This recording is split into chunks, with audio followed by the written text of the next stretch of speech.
Adam news channel కి స్వాగతం. ముందుగా హెడ్లైన్స్. యుఎస్ఎస్ఏ థర్డ్ ఫ్రంట్ ప్రణాళికలో విప్లవాత్మకమైన ప్రగతిశీల అభివృద్ధికర 10 చట్టాలు. దేశ సమగ్రత, సమభావం, సత్వర సుస్థిర అభివృద్ధి నిర్మాణం కోసం థర్డ్ ఫ్రంట్ ప్రణాళికలో విప్లవాత్మకమైన ప్రగతిశీల అభివృద్ధికర 10 చట్టాల్ని నెరవేరుస్తున్నట్టు థర్డ్ ఫ్రంట్ వ్యవస్థాపక జాతీయ అధ్యక్షులు దేవరపల్లి మహేష్ మీడియా సమావేశంలో తెలియజేశారు.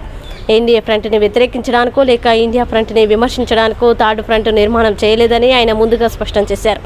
ప్రజా ప్రయోజనాలు నెరవేర్చలేని ఎన్ని ఫ్రంట్లు ఉన్నా అవి నిరుపయోగమేనని ఆయన అన్నారు. మా థర్డ్ ఫ్రంట్లో ప్రజా ప్రయోజనాల్ని నెరవేర్చడంతో పాటు ఇటు ప్రభుత్వ రంగాన్ని అటు ప్రైవేటు రంగాన్ని కూడా నూతన రాజకీయ ఆర్థిక విధానాలతో సమానంగా అభివృద్ధి చేస్తామని చెప్పారు. రాష్ట్రాల అభివృద్ధి, రాష్ట్రంలో ప్రజల అభివృద్ధి ఎజెండా అని నూతన రాజకీయ ఆర్థిక విధానాలు మా విధానాలనే అన్నారు. అన్ని పార్టీల ఫ్రంట్లు ఉచిత పథకాలతో ఎన్నికలకి సిద్ధమవుతున్న వేళ ప్రజల సమగ్రత, సుస్థిర అభివృద్ధి కోసం సమాజానికి ఎంతో ఆరోగ్యకరమైన 10 చట్టాలని తీసుకొస్తున్నామని వాటిని ఆయన వివరించారు.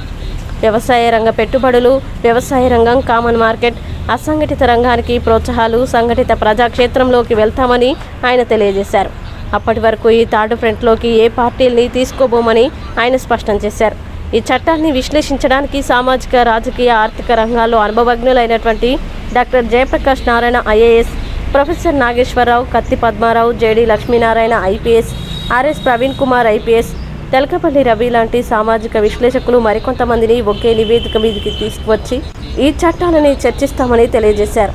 కార్యక్రమంలో లాల్ భీమ్ నేత కొప్పుల విజయబాబు, సికే రమేష్, తోట సంగమేశ్వరరావు, కమ్యూనిస్టు కొక్కిరగడ్డ శ్యాంబాబు తదితరులు పాల్గొన్నారు. సూచిస్తున్నాం.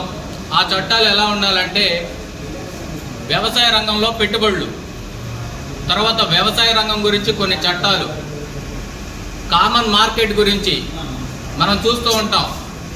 ఎక్కడో రూపాయికి పారబోతుంటే ఇక్కడ మనం 100 రూపాయలకి కొనుక్కుంటున్నాం. ఎలాంటి అసమానతలు లేకోకుండా ఒక కామన్ మార్కెట్ని రూపొందిస్తున్నాం. దానికి సంబంధించిన కూడా చట్టాలు చేర్చాం. అలాగే సంఘటిత రంగం, అసంఘటిత రంగం, వీటిల్లో ఉన్న వాళ్ళను కూడా మంచి మంచి పొజిషన్లో తీసుకురావడానికి అసంఘటిత రంగంలో ప్రోత్సాహాలు, సంఘటిత రంగంలో సేవలు, అలాగే ప్రభుత్వ ఉద్యోగాలకు నిర్ణీత తేదీకి ఒకసారి జీతాల పెంపు వంటి చట్టాలు ఉన్నాయి. అలాగే క్యాస్ట్ సీలింగ్, ఇప్పుడు వరకు కులం గురించి కుల నాయకులు అందరూ కూడా వివిధ రకాలుగా ప్రజల్ని విభజించుకుంటూ వచ్చారు. అలాంటిది ఇక లేకోకుండా కొన్ని చట్టాలు, అంటే క్యాస్ట్ సీలింగ్ అంటే ప్రధానంగా అది అందరికీ ఆమోదయోగ్యంగా ఉండడానికి చట్టం తీసుకున్నాం. తర్వాత అలాగే గ్రామ స్థాయి నుంచి రోడ్ల నిర్మాణం కానివ్వండి, లైట్స్ కానివ్వండి, తర్వాత వాటర్ కానివ్వండి, సర్వీస్ కానివ్వండి, సేవలు కానివ్వండి, అన్నీ కూడా థర్డ్ ఫ్రంట్ నిర్మాణంలో లోకల్ బాడీ ఎలక్షన్లకి ఒక ప్రణాళికతో వెళ్ళేలా అదొక చట్టం. తర్వాత మద్యపాన ఉపశమన చట్టం అని చెప్పేసి అది ఒక చట్టం. తర్వాత వృద్ధులు, వికలాంగులు, గవర్నమెంట్